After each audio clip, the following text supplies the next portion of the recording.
Assalamualaikum warahmatullahi wabarakatuh. Alhamdulillah wassalatu wassalamu ala Rasulillah wa ala alihi wa ashabihi wa man wala ma ba'du.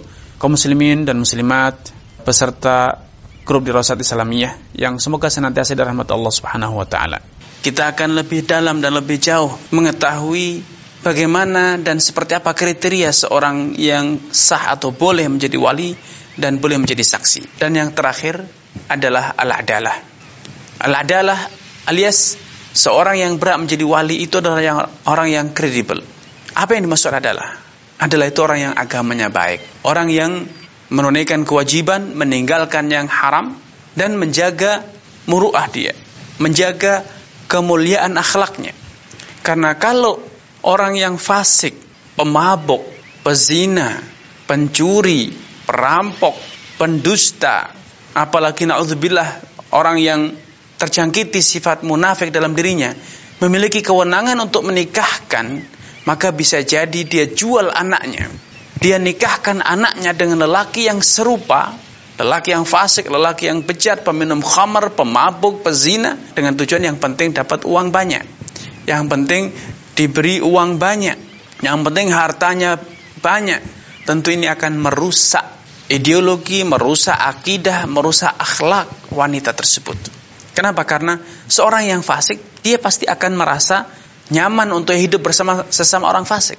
Apalagi bila dia diiming-iming dengan harta yang akan bisa menjadikan dia lebih leluasa berbuat kefasikan, minum khamar, berzina, dan lain sebagainya. Makanya, kalau orang fasik dalam urusan harta saja, bisa jadi ketika orang fasik itu menghambur-hamburkan hartanya untuk berfoya-foya, menuruti nafsunya, bersenang-senang sehingga merusakkan, dapat menghancurkan kekayaannya, maka secara hukum syariat boleh dihajar. Keluarganya boleh mengajukan gugatan ke pengadilan agar kewenangan lelaki tersebut dicabut, kewenangannya membelanjakan hartanya dicabut. Kenapa? Karena kalau tidak, hartanya akan dihambur-hamburkan dalam kefasikan, dalam perbuatan dosa, dan akibatnya dia akan menelantarkan nafkah anak dan istrinya. Kalau itu terjadi pada urusan harta, apalagi dalam urusan kehormatan putrinya, kehormatan saudarinya, bibinya, tentu lebih layak bila kewenangan orang yang semacam itu dicabut. Ini alasan yang diutarakan dalam mazhab Imam Syafi'i. Walaupun secara tinjauan fikih sebagian ulama kurang sepakat dengan adanya persyaratan adalah ini. Kenapa?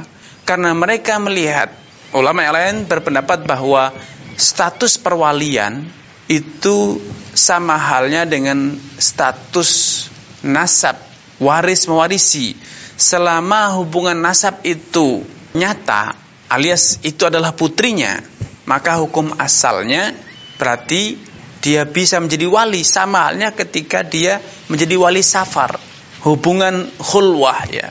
Kalau itu ayahnya, maka tidak masalah dia membuka jilbab di hadapan ayahnya, walaupun ayahnya adalah seorang pemabuk, walaupun ayahnya misalnya seorang pezina. Tidak ada larangan bagi putrinya, walaupun dia seorang ulama besar putrinya itu, seorang ahli hadis, ahli fikih, ahli tafsir, seorang hafizah, yang ahli ibadah, zuhud, tetap saja tidak menjadikan hubungan ayah dengan anak itu luntur, sehingga tetap dia boleh membuka jilbabnya di depan ayahnya yang fasik tersebut. Dia juga bisa mewarisi. Dan kalau dia mati, ayahnya yang fasik tersebut juga berhak untuk menjadi pewaris dari harta anaknya yang muslimah, taqiyah, hafizah tersebut. Demikian pula halnya dengan status perwalian dalam hal nikah. Karena mereka menyatakan bahwa hukum perwalian itu termasuk hukum wad'i, hukum sebab akibat, yang bila telah terwujud sebabnya, maka akibatnya pasti terjadi.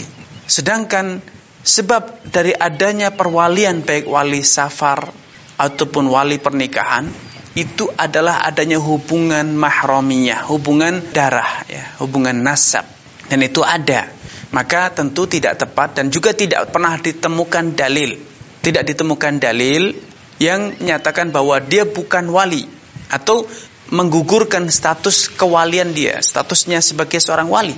Namun kalau mungkin ya, kalau dikompromikan bahwa karena dia orang fasik, ayahnya itu orang fasik, pemabuk, pezina, peminum khamr misalnya, sedangkan wali lainnya itu wali yang lebih baik agamanya, bisa jadi dalam hal ini ketika terjadi perbedaan pendapat dengan siapa wanita ini akan dinikahkan, ayahnya ingin menikahkannya dengan orang fasik, dengan peminum khamar yang serupa, kawannya dugem misalnya, sedangkan yang lain, wali yang lain ingin menikahkan wanita yang soleh ini dengan lelaki yang soleh, maka dalam hal ini terjadi perbedaan keinginan. Maka dalam hal ini kedua belah pihak ketika tidak menemui titik temu, terjadi persengketaan, maka dalam hal ini hakim bisa mengambil jalur tengah, yaitu mencabut kewenangan ayahnya dan memberikan kewenangan untuk menjadi wali kepada wali selanjutnya dalam rangka menyelamatkan agama si wanita ini. Sehingga nampaknya wallahu ta'ala alam, kedua pendapat ini bisa digabungkan, tidak harus dipertentangkan. Alias gugurnya kewalian seorang wali yang fasik hanya diaplikasikan, hanya diterapkan ketika ia salah pilih. Ya, adapun ketika dia pilihannya tepat, dia nikahkan dengan lelaki yang soleh, karena bisa jadi, dan itu sering kali terjadi dalam banyak kasus, secara personal ayahnya fasik, tetapi walaupun dirinya fasik peminum khamar, dia sadar, dia juga mendambakan agar putrinya dinikahi lelaki yang soleh, sehingga dia tidak salah pilih. Ya, dia pilihkan calon suami yang soleh. Kalau memang pilihannya itu tepat, maka tentu tidak bijak mencabut perwalian dari diri ayah tersebut dan memindahkannya kepada wali yang lain. Karena itu, dua pendapat ini sebetulnya bisa dikompromikan dengan disimpulkan bahwa kewalian seorang itu bisa menjadi gugur ketika dia salah pilih, menikahkan hanya karena dasar materi, apalagi ingin melanggengkan kefasikan dia.